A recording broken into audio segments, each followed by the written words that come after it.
Hello guys, तो कैसे हैं आप सभी। तो आज ही खाने शुरू करने से पहले अगर आप मेरे चैनल पर न्यू हैं तो प्लीज़ उसे सब्सक्राइब ज़रूर कीजिएगा। तो आज ही खाने शुरू करते हैं। बहुरानी जो चाहिए अपने मायके से लाया करो।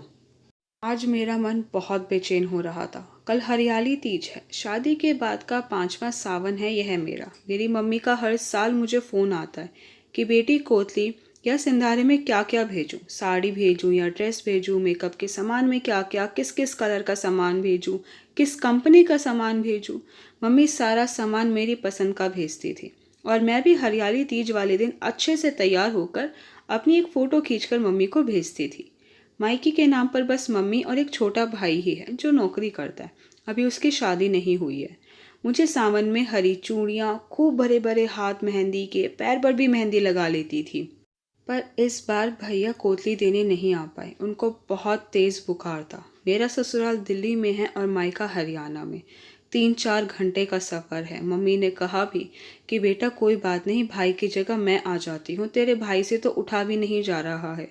तो मैंने मना कर दिया कि नहीं मम्मी, कोई बात नहीं, आप चिंता ना करो, इस बार मैं सारी शॉपिंग यहाँ से कर लूँगी। मैंने कह तो दिया था पर कैसे करती। पति और सासू माँ को सारी बातों का पता था, फिर भी उन्होंने एक बार भी मुझसे यह नहीं कहा कि कोई बात नहीं बेटा, मन छोटा मत कर, जो सामान तुझे चाहिए है यहाँ से ले आना। अरे साड़ी तो छोड़ो, मेहंदी चूड़ी तक भी नहीं दिलवाई। सासू माँ बोली, भाई हमारे यहाँ तो बहू उसके मायके के आए सामान से ही गुजारा करती है।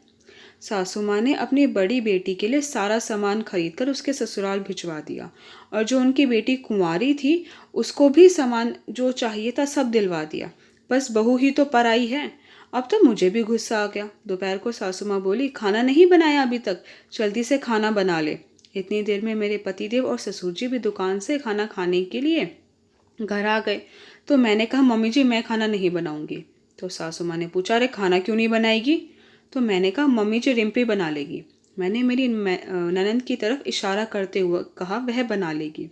तो सासू माँ ने कहा, अरे पर तेरे क्या हो गया आज जो तू खाना नहीं बनाएगी। तो मैंने कहा, मैं क्यों किसी के घर का काम करूं। तो सासू माँ ने पूछा, किसी के घर से तेरा क्या मतलब है, शादी के बाद ससुराल ही औरतों का घर होता है। तो मैंने कहा, हाँ मम्मी जी ज़रूर होता है, बस काम करने के लिए।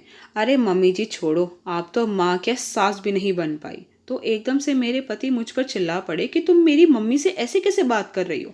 तो मैंने कहा, ज़्यादा चिल्लाने की ज़रूरत नहीं है, तुम कौन सा अपनी माँ से कम हो। तो इतने में ससुर जी बोले, अरे कोई मुझे भी बताएगा क्या बात हो गई। तो मैंने ससुर जी को सारी बात बता दी। तो वे सासू माँ से कहते, गायत्री तुम्हें ऐसा करते हुए शर्म नहीं आई कि 2 बेटियों के लिए खरीदारी करी और एक को छोड़ दिया। तो सासू माँ ने कहा, अरे क्यों, मैंने क्या गलत कर दिया, तुम्हारी माँ भी तो मेरे साथ यही करती थी। तो ससुर जी ने कहा, हाँ करती थी, पर उनके पीछे उनकी मजबूरी थी। घर में पैसे की कमी, ऊपर से 6 बहनों के घर कोतली जाती थी और तुम घर में 3 बहुएं। माँ मुश्किल से पैसे जोड़कर बहनों के घर कोतली भिजवाती थी, तो तुम बहुओं को कहाँ से दिलवाती। पर अब तो घर का हिसाब बहुत अच्छा है। हमारे घर में किस चीज़ की कमी है जो हमारी इकलौती बहू छोटी छोटी चीज़ों के लिए तरसे।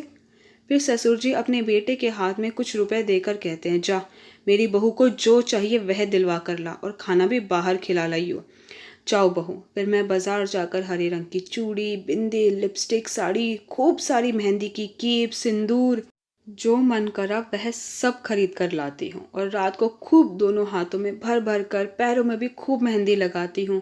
सुबह नहाकर अच्छी तरह से तैयार होकर एक अच्छी सी फ़ोटो खींचकर माँ को भेजती हूँ।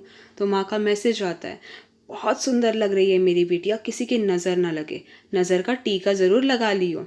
किसी ने सच ही कहा है कि इतने इंसान कुछ ना बोले कोई उसकी कदर करता ही नहीं है।